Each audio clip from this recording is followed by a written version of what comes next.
Welcome back to the third and final part of my Silent Slay the Spire Shiv run. So again with the routes, like in Act 2, we're prioritizing campfires, merchants, and events, so the question marks over elites and monsters. Elites because at this point they could end my run if I'm unlucky, and monsters because they're boring and filler. Personally, I don't think the Act 3 fights are much harder than the Act 2 fights. If you can get through Act 2, you can probably get through Act 3. Acrobatics is an excellent card, especially the upgraded version, because it's just so powerful for cycling through your deck. The potion event is nice, it's just cheap potions.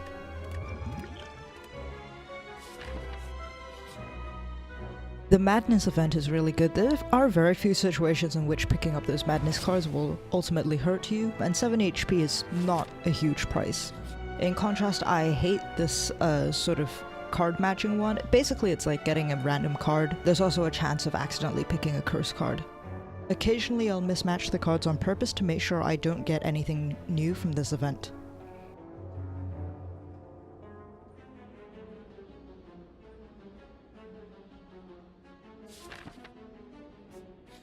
For this group of enemies, I prioritize the exploders first and then the repulsors just to stop them from clogging my deck up. Dealing with thorns as an attack-based deck ultimately means remembering to generate enough block first before you start attacking. Don't make my mistake of using multi-hit attacks on these guys. Rely on a single attack, that way you'll take less damage from the thorns. This seems obvious, but I've lost runs accidentally killing myself on thorns. Here I go for escape plan. So much of my deck is skills that I'm quite likely to generate the block, and even if I don't, that's a free card draw for no energy.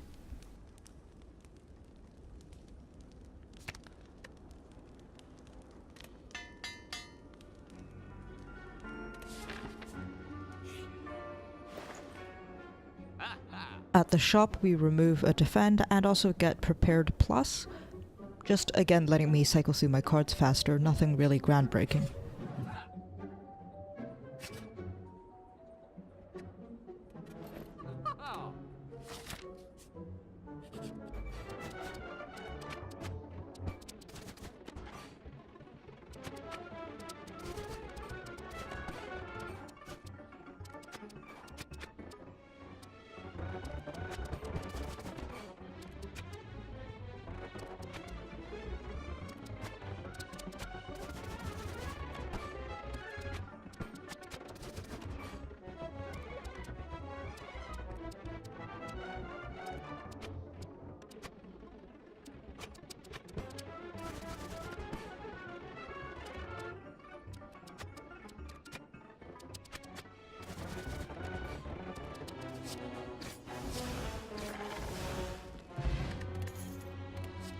For pickup I grab backflip again, 8 block and 2 card pickup, that's great.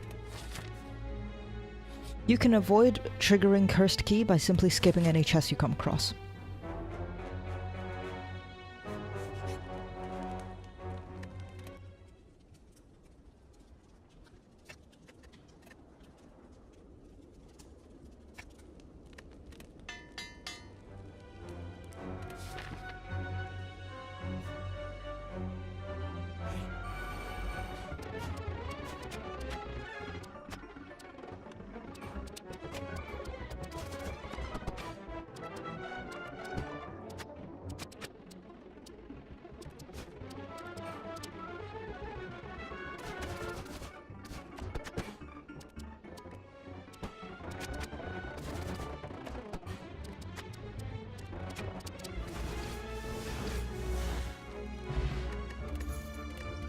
Here I was deciding between the dash and accuracy.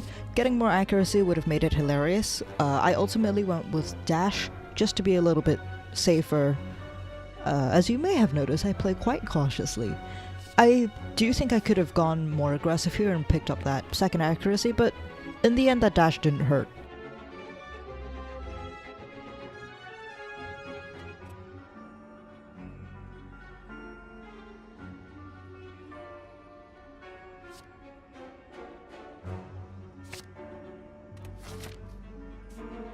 So here's a good time to talk about my deep and lasting regret of having picked up Storm of Steel. I think I use it exactly once in this entire run. It's just too situational for me because I'm already building for Blade Dance and Cloak and Dagger. I'm already generating so many Shivs that even getting upgraded Shivs, it's really not worth the energy cost or the card discard. Because generally by the time that I've played all of my, various block generating cards, my other card drawing cards, I'll either have already drawn enough Shiv generating cards so that I can take out whatever I need, and there are just so few circumstances in which I need a handful of upgraded Shivs.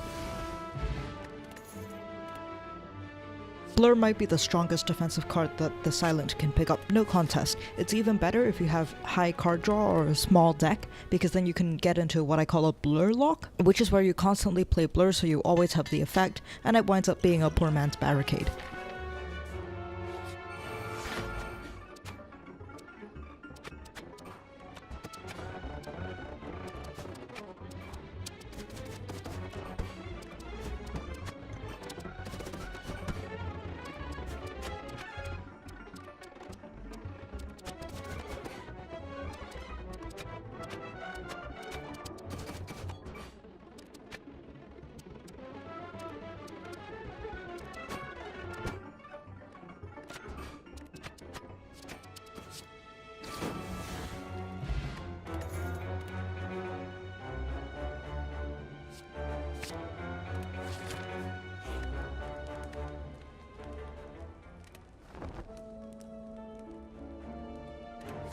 Onto the very final boss, and I lucked out here. I got Donu and Dika. I think they're the easiest Act 3 final bosses.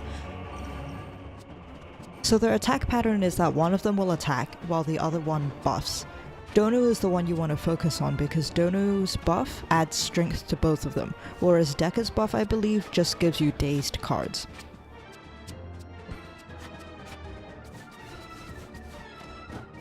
Because our deck has such high card draw, getting more dazed cards usually isn't a problem. Keep them in your hand, they'll just expire on their own. The strength is the real problem, and that's why you always want to target Donu first.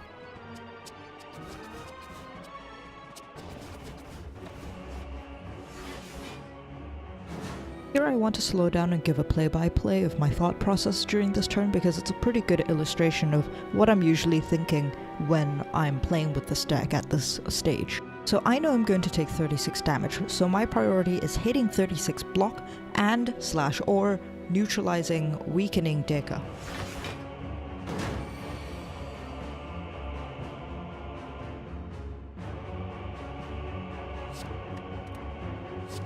I begin by playing both backflips.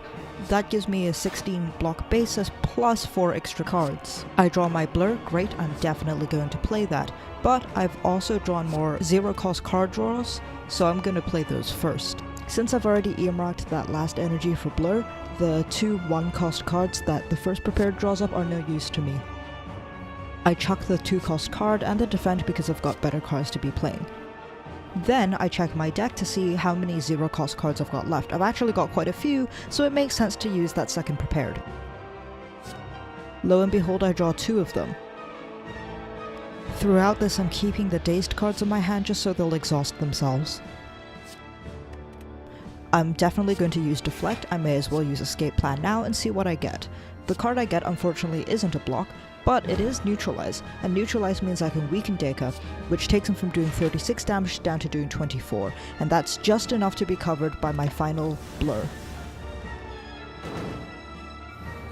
So you can see every turn there's actually a lot of mental mathematics I have to do to calculate exactly how much block I have to generate. But the rest of this fight is pretty straightforward. I focus on Donu, like I said, and it goes down quite easily, and then after that it's just dealing with Deka, which is very simple so long as that buff isn't still being applied.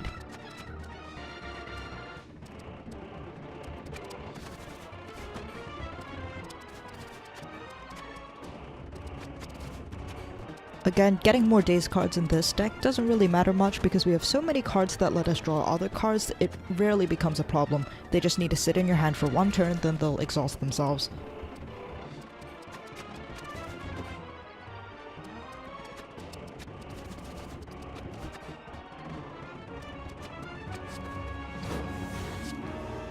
And that's it. that is a successful slaying of the Spire. If I had to play this all over again, I probably would have tried to remove the Bane earlier, and I definitely would not have picked up Storm of Steel. Both of those were kind of dead weight in my deck.